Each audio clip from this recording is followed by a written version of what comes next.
दोस्तों आप सभी का गोविंद आइकर यूट्यूब चैनल में स्वागत है और आज का ये हमारा फर्स्ट वीडियो है जिसमें हम लोग लर्न करेंगे सेट्स लेसन को। This video is the new video for the batch of 2021 and 22। Okay, एक नया वीडियो जो बैच हमारी आने वाली है अभी इस साल में उस बैच के लिए। ओके, तो अभी इस वीडियो के अंदर हम क्या करेंगे, सारी बेसिक चीज़ें जो है वो लर्न करेंगे, साथ में हम लोग क्या करेंगे प्रैक्टिस सेट्स को सॉल्व करेंगे। तो चलो स्टार्ट करते हैं। देखो फर्स्ट जो मेरा टॉपिक है सेट्स में पहले आपको डिफाइन कर दूं। It is a well defined collection of objects. It is a well defined collection of object. The well defined collection of object is called as set. Okay, set बोला जाता है। अभी सेट्स के एग्जाम्पल आपको बहुत सारे पता है, उसमें से कुछ है the days in a week, months in a year, okay, the planets in a solar system.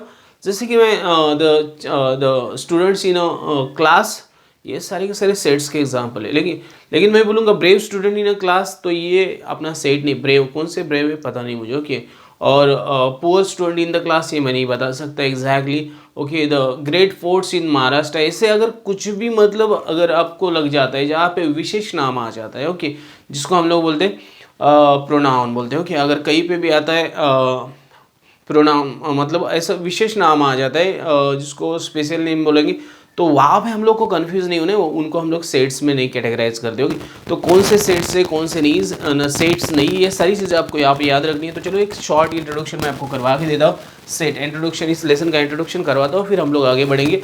The methods of writing a set, और कौन से मेथड से सेट्स को लिखा जा सकता है वो सारी चीज़ें डिस्कस करेंगे।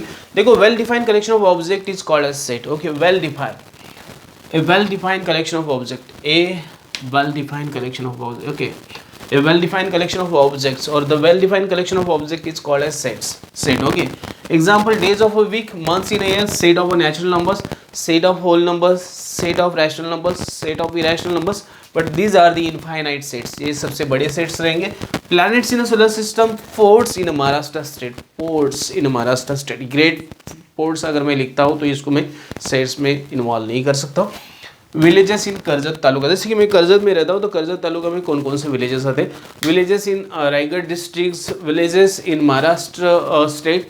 तो ये सारे काउंटेबल है। This are the few collection of object which are countable, मतलब इनको हम काउंट कर सकते हैं, इनको हम गिन सकते हैं और इनको हम लोग सेट के अंदर कन्वर्ट कर सकते हैं। ओके, तो इस तरह के जो भी एग्जाम्पल्स आपको पता होंगे, जो भी आपके सामने आएंगे, तो उनको हम लोग बोलते हैं sets. So this is the first topic. Okay, ये इंट्रोडक्शन रिलेशन का आपको याद रखना है। देखो एक बारीक बारीक चीज़ आपको समझ के लेनी है, आपको नॉलेज ग्रो करना है। और ये फ्रेश वीडियो है, मैं इसको वापस आपको एक बात बता दूं कि ये जो सीरीज़ हम लोग स्टार्ट करें, इसको कहीं पे भी मैं डिसकंटिन्यू नहीं करूँगा। और सारे के सारे लेसन्स आपको यहाँ पे मैं लर्न करवाऊँगा, साथ में मैथ्स के साथ आपको हर एक सब्जेक्ट का नॉलेज यहाँ पे मैं देने वाला हूँ। सो बी विथ मी और वीडियो को अंत तक जरूर देखिए। तो मैंने आपको बेसिक बता दिया, अभी जाते हैं हम लोग देखने के लिए कि सेट्स को किन मेथड्स के साथ लिखा जाता है। तो चलो स्टार्ट करते हैं methods of writing a set.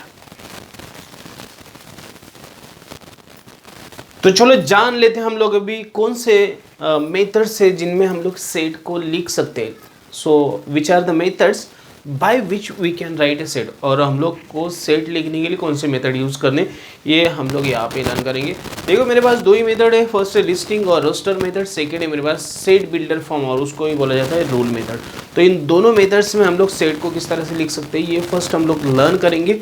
उसके बाद में आपको कुछ एग्जाम्पल्स दिए आपके बुक के अंदर, वो आपको खुद को एक टेबल दिया, वो खुद को लर्न करना है। अगर कहीं पे भी डाउट आएगा तो मैं बेशक आपको हेल्प करूँगा। And after that we will solve the practice at 1.1। So let's start to learn the methods of writing a set, किस तरह से लिखे जाएंगे। Okay, methods of writing sets मैंने लिखा है कुछ लिस्टिंग और रोस्टर मेथड। मेरे पास फर्स्ट जो मेथड है उसको लिस्टिंग या रोस्टर मेथड बोला जाता है, और उसके कुछ एग्जाम्पल्स मेरे पास है अब। सो ए इसको कर्ली ब्रैकेट बोला जाता है, is equal to in the curly bracket X of X is a letter of word division. मेरे पास एक वर्ड है जिसका नाम है डिवीजन, उसका कोई भी एक्स ऑफ एक्स एक लेटर, मतलब एक से जो मैंने इस सेट के अंदर एक एक्स माना है वो कोई भी एक लेटर है वर्ड डिवीजन का, और उसको मुझे क्या करना है, इसको लिस्टिंग फॉर्म में लिखा है मैंने, इसको मुझे रूल और सेट बिल्डर फॉर्म में किस तरह से लिखना है आपको मैं समझाता हूँ, तो आपको दोनों के बीच का डिफरेंस समझ। तो ए को मैं लिखूंगा, अभी देखो इसको कर्ली ब्रैकेट बोला जाता है, सही तरीके से लिखो आप, कोई भी गलती मत करो। डिवीजन, देखो यहाँ पे आई आई आई कितनी बार आया है मेरे पास 3। तो मेरे पास कोई भी लेटर जब मैं लिखता हूँ सेट बिल्डर फॉर्म और रूल मेथड में, तो किसी भी लेटर को मुझे 2 टाइम्स लें तो डी आई मेरे पास आएगा, उसके बाद में वी आएगा। देखो अभी यह वापस आया तो वापस आए मुझे नहीं लेना है, बिकॉज मैं किसी भी लेटर को रिवाइज नहीं करूँगा, रिपीट नहीं करूँगा। वापस आया तो उसको भी मुझे नहीं लेना है, वो लेना है और एन लेना है। ओके, तो इस मेथड को हम लोग बोलते हैं दिस मेथड। ओके, इसको बोलते हैं रूल मेथड। ओके, तो मेरा फर्स्ट एग्जांपल था जिसको मैं इस तरह से लिखूंगा। Okay, so A is a set of any letter of word divisible. इसको मैं लर्न कर दो। So DIVSON. So in a simple way, you don't forget, okay, that you should not repeat any letter from the given word. तो मैं इसको set builder form, rule form में जब भी कन्वर्ट करता हूँ तो मुझे इसके अंदर के जितने भी लेटर है वो सारे एक ही टाइम पे लिखने हैं। मुझे रिवाइज लेटर्स नहीं करने, मुझे 2 टाइम्स कोई भी लेटर को नहीं लिखना है। ओके, तो ये बात आपको यहाँ पे याद रखनी है। ओके, तो मैं किसी भी लेटर को ना यहाँ पे वर्ड को, ओके, वर्ड के अंदर के लेटर को रिपीट नहीं लिख सकता। Okay, y of y is a number such that y square is equal to 9। Okay, तो b is a set of y of y is a number such that, okay, y square. अभी कौन से number का square जो है मुझे 9 आता है, तो मुझे पता है यहाँ पे। सो मैं b को लिखूंगा। So it is a set of -3 and 3, दोनों का स्क्वायर करूँ तो मुझे क्या मिलेगा, 9 ही मिलेगा। ओके, ताकि स्क्वायर रूट आपका प्लस माइनस हो सकता है लेकिन स्क्वायर हमेशा प्लस ही होता है। ये भी मुझे यहाँ पे याद रखना है, आगे के लेसन में हम लोग को ये भी लर्न करने को मिल जाएगा। ओके, नेक्स्ट मेरे पास C is the set of Z is an multiple of 5 and is less than 30। अभी 5 का मल्टीपल्स याद रखो। 5 का मल्टीपल 5 2 ज़ा 10, 5 3 ज़ा 15, 5 4 ज़ा 20 एंड 5 5 ज़ा 25। तो इसके आगे नहीं लेना है because it is less than 30। तो मुझे Z of Z is a multiple of 5 and is less than 30। तो अभी मैं इसको बोलूँगा, ये जो मेरा जो फॉर्मेट है Y ऑफ Z, तो इसको हम लोग बोलते हैं, आपको कोई भी अल्फ़ाबेट लेना है। ओके, अगर आपको कोई भी सेट लिस्टिंग या रोस्टर मेथड में लिखना है तो कोई भी अल्फ़ाबेट लेना है और उसको एक सिस्टमैटिक वे से लिख देना है, आपको ये सेट मिल जाएगा। और अगर नहीं आता है तो इसकी आपको प्रैक्टिस करनी पड़ेगी। ओके, तो मेरा थर्ड जो है example, C is a set of multiple of 5 and less than 30। Okay, so 5 का मल्टीपल है, बाद में 10 है, 15 है, 20 है, 25 और 30 ले लूँ तो मुझे 30 से कम चाहिए ना। And this is curly bracket, you have to use curly bracket. Okay, इसको कर्ली ब्रैकेट बोला जाता है। और इसमें मराठी में इसको संच बोला जाता है, संच। और ये मराठी के बच्चों के लिए भी ये लेसन है और इसका भी वीडियो मैं अपलोड करूँगा। Don't worry, for Marathi medium also I am going to upload the same sessions video in Marathi. Okay, only in Marathi. Okay, तो यहाँ पे हम लोगों ने देखा कि कौन से मेथड से और किस तरह से हमें एक सेट को लिखना पॉसिबल है। अभी हम लोग जाएंगे आगे की तरफ और हम लोग प्रैक्टिस सेट 1.1 को सॉल्व करेंगे। उसी टाइम पे मैं उस प्रैक्टिस सेट के अंदर के सारे प्रॉब्लम्स को आपको इलस्ट्रेट करके बताऊंगा, आपको एक्सप्लेन करूंगा, आपको उनके अंदर की मतलब गहराइयाँ समझाऊंगा। तो चलो स्टार्ट करते हैं सॉल्व करने के लिए प्रैक्टिस सेट 1.1 के अंदर के सारे प्रॉब्लम सॉल्व करेंगे, उसके साथ में हम लोग उनके अंदर की गहराइयाँ जान लेंगे। तो फर्स्ट क्वेश्चन है, write the following sets in a roster form. मुझे कुछ एग्जांपल्स दिए और उन सारे के सारे सेट्स को मुझे रोस्टर फॉर्म में लिखना है। ओके, तो चलो first set of even natural numbers. Okay, अभी नेचुरल नंबर्स के सेट को हम n बोलते हैं और मुझे बोला गया है कि set of even natural numbers. Even natural numbers कौन कौन से आपको पता है, 2 4 6, ओके 8, और मैं इनको गिन नहीं सकता। ओके, तो मुझे ये इनफाइनाइट सेट है, मतलब एक एग्जांपल ऑफ इनफाइनाइट सेट इसको बोला जाएगा। तो n is a set of even natural numbers. Okay, set of even natural numbers. Second मेरे पास set of even prime numbers from 1 to 50। अभी मुझे बोला है इवन प्राइम नंबर 1 to 50, मेरे पास एक ही इवन प्राइम नंबर है, प्राइम नंबर। ओके, तो इसको मैं p यूज़ करता हूँ प्राइम नंबर के लिए। सो p is the set of even prime numbers. एक ही प्राइम नंबर है मेरे पास, इवन प्राइम नंबर 1 to 50 है, 2 है, उसके अलावा कोई भी प्राइम नंबर ही नहीं। ओके, पूरे के पूरे नंबर्स के अंदर, तो मुझे खाली 2 लिख देना है। So it's very simple. Set of negative एंटीजर्स, मेरे पास एंटीजर्स के लिए i यूज़ करते हैं हम लोग और मुझे बोला गया है नेगेटिव। ओके, तो मैं यहाँ से ऐसे डॉट डॉट स्टार्ट करूँगा, यहाँ पे लिखूँगा -3, उसके बाद में -2 -1। ओके, और ये हमेशा याद रखो आप, इसी तरह से आपको इवन मतलब नेगेटिव इंटीजर्स लिखने हैं, ताकि मेरा जो यहाँ पे सबसे इंपॉर्टेंट पॉइंट है, -1 is the greatest number in the negative numbers. सारे नेगेटिव नंबर्स के अंदर -1 की वैल्यू जो है सबसे ज़्यादा है और उससे बाकी सारे के सारे छोटे रहते हैं। तो ये यहाँ से उल्टा स्टार्ट करो लिखना। Okay, -1 is greater than -2 -3। तो ये LHS, okay, left hand side of your number of lines के ऊपर आता है। पीछे की साइड में नेगेटिव, आगे की साइड में पॉजिटिव और बीच में रहता है 0। तो ये आपको नंबर लाइन पे पता चल जाएगा। ओके, तो इस तरह लिख दो। 7 बेसिक साउंड्स ऑफ सरगम, मतलब सुर बोला जाता है, हम लोग को ये अच्छी तरह से पता है। तो मानते सरगम को एस बोलते हैं। S is set of 7। तो मैं सा रे ग, सारे घ, म प ध नी। ओके, सारे ग म प ध नी। मैं चाहे तो एक बार इनका स्पेलिंग जो है एक बार चेकआउट कर लेता हूँ। तो ओके, सारे ग म प ध नी, घ, तो ग है यहाँ पे, ग म प ध नी। ओके, तो सारे ग म प ध नी। ओके, तो ये मेरे 7 सुर जो रहते हैं, मेरा जो संगीत जो रहता है, मराठी में हम लोग बोलते हैं सप्त सुर बोला जाता है इसको। तो ये सारे मतलब आपके म्यूजिक इन, ओके, म्यूजिक बोलते हैं हम लोग इसको, म्यूजिक के अंदर के सुर है। ओके, सारे गमा पदनी सा। ओके, हम लोग इनको कभी कभी यूज़ करते हैं हम लोग के मतलब संगीत के संगीत शास्त्र के मतलब जो भी क्लासेस रहते हैं, गाने रहते हैं, इनमें यूज़ करते हैं। और आपको भी मतलब ये सब पता होना चाहिए। These are the few examples which are given in your practice at 1.1। इनके फर्स्ट क्वेश्चन में जो हम लोग को बोला गया था कि ये जो आपके एग्जाम्पल्स इनको क्या करो, रोस्टर फॉर्म में लिखो। तो रोस्टर फॉर्म जो है आपका इस तरह से रहता है, और इसके अपोजिट जो रहता है आपका, वो रहता है आपका सेट बिल्डर फॉर्म, और उसको रूल मेथड भी हम लोग बोलते हैं। ओके, तो चलो हम लोग ने ये फर्स्ट 4 एग्जाम्पल्स को सॉल्व किया। अभी हम लोग क्या करेंगे, क्वेश्चन नंबर 2 को क्या करेंगे, सॉल्व करेंगे।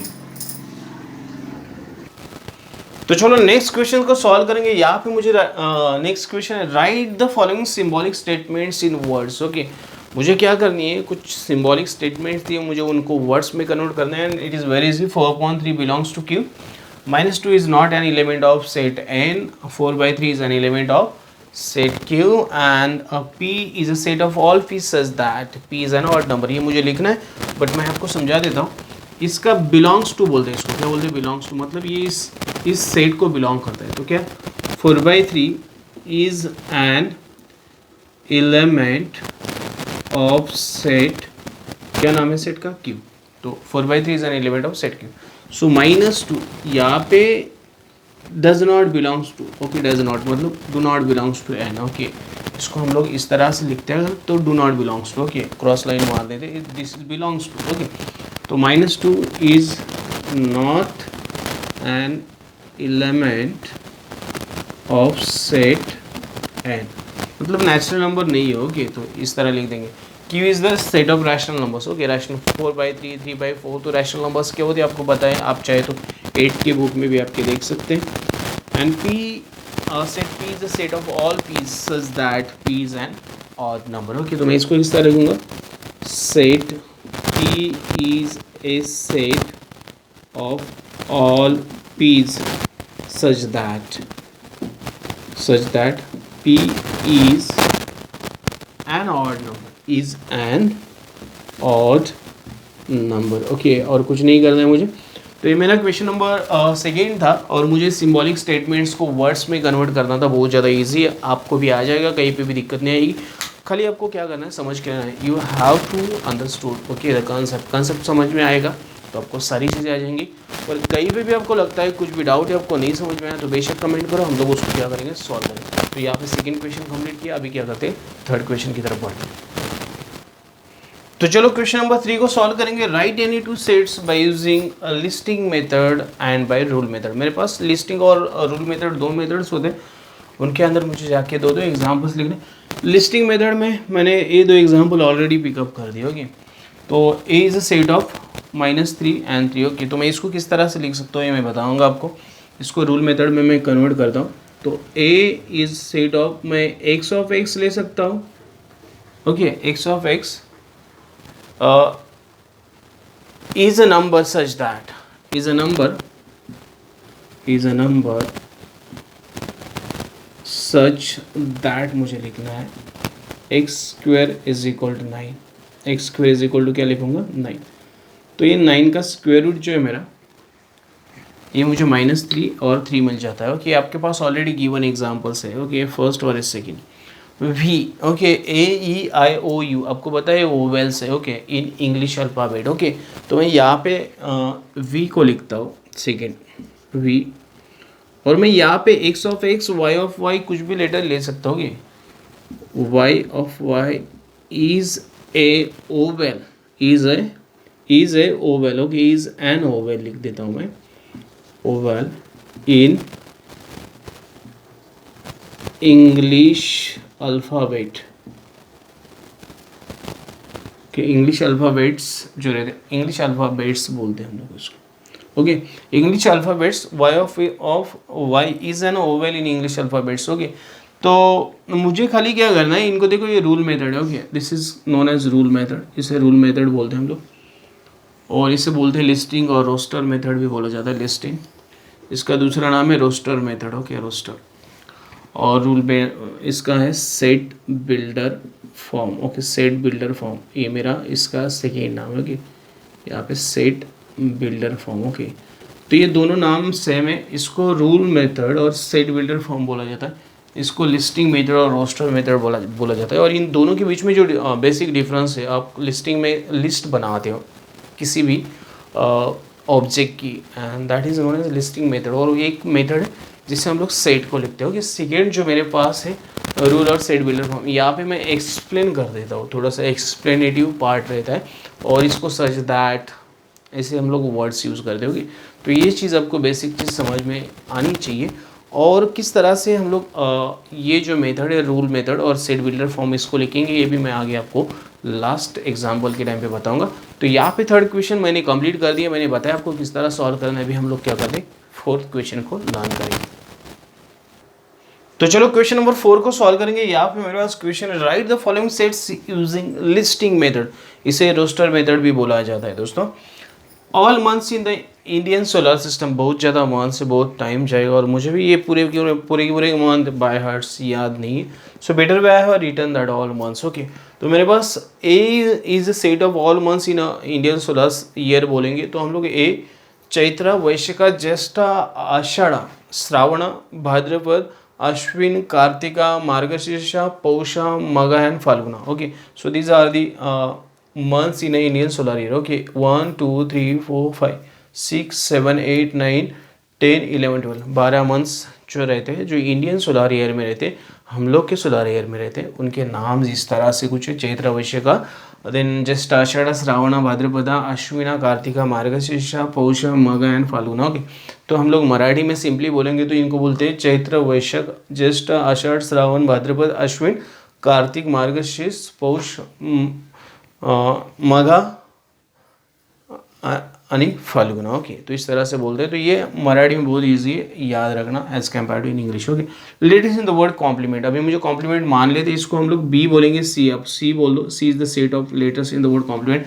मैंने पहले बताया था कि यहाँ पे कोई भी वर्ड जो रिपीट होना है, मुझे वो एक ही टाइम लिखना है। मुझे क्या क्या रिपीट दिख रहा है, एक तो ई दिख रहा है, उसके बाद में हम लोग देखेंगे कुछ है क्या, सी ओ तो फर्स्ट लिखते हैं, इसके बाद में एम लिखते हैं, एम भी रिपीट हुआ है, तो यहाँ पे भी एम दिख रहा है मुझे, तो एक ही टाइम लिखना है। उसके बाद में पी देखते हैं, पी नहीं, उसके बाद में एल लिखते हैं, उसके बाद में ई लिखते हैं। अभी देखो एम ई वापस रिपीट हुआ है, यहाँ पे एम, यहाँ पे, उसके बाद में एन लिखते हैं, उसके बाद में टी लिखते हैं। तो मुझे कोई भी वर्ड जो है लेटर जो है रिपीट नहीं करना है, वन टाइम लिखना है। तो बहुत सिंपल है, just don't repeat the letter in the word. Okay, repeat मत करो।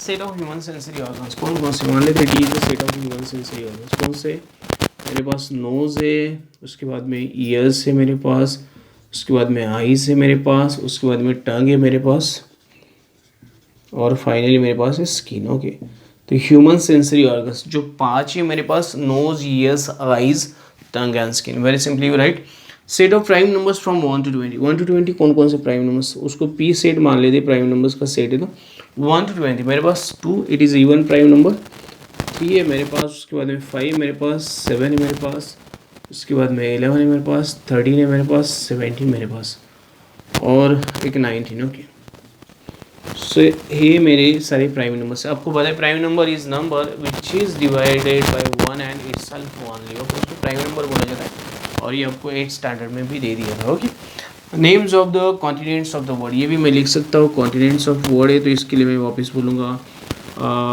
ई ले लेता हूँ। E is the set of continents of world. Okay, तो कौन कौन से कॉन्टिनेंट्स मेरे पास? फर्स्ट तो एशिया है, एशिया जिसमें हम लोग रहते। उसके बाद में ऑस्ट्रेलिया है, उसके बाद में अंटार्कटिका है मेरे पास, अंटार्कटिका। उसके बाद में एशिया, अफ्रीका मेरे पास है, ऑस्ट्रेलिया, अफ्रीका। Okay, Africa. उसके बाद में यूरोप मेरे पास है, बाद में नॉर्थ अमेरिका मेरे पास है और फाइनली साउथ अमेरिका मेरे पास। तो अब इसको इजीली याद रख सकते हैं। सारे के सारे ए से, मोस्टली ए से Asia, Australia, Antarctica, Africa, Europe, north America, south America, तो ये से स्टार्ट होते मोस्टली, तो आपको इजीली आ जाएगा। ये था मेरा क्वेश्चन नंबर 4, इसको मैंने कंप्लीट किया। आपको कहीं पे भी कोई भी दिक्कत आती है, कोई भी आपको डाउट आता है तो भाई आप बिंदास कंप्लीट करो, बिंदास कमेंट करो और आप खुद सेट हो जाओ, सेट लर्न करते करते। ओके, अगर आपको कहीं भी सेट होने में तकलीफ आती है सेट लर्न करते टाइम, तो बेशक कमेंट करो, हम लोग उन सारे डाउट्स को क्या करेंगे, रिजॉल्व करेंगे, सॉल्व करेंगे। तो यहाँ पे क्वेश्चन नंबर 4 कंप्लीट किया। अभी क्या करते हैं, क्वेश्चन नंबर 5 की तरफ बढ़ते हैं। तो चलो लास्ट क्वेश्चन बचा है प्रैक्टिस सेट 1.1 में, क्वेश्चन नंबर 5 उसको सॉल्व करेंगे। Right the following sets in rule method, इसको सेट बिल्डर फॉर्म मेथड भी।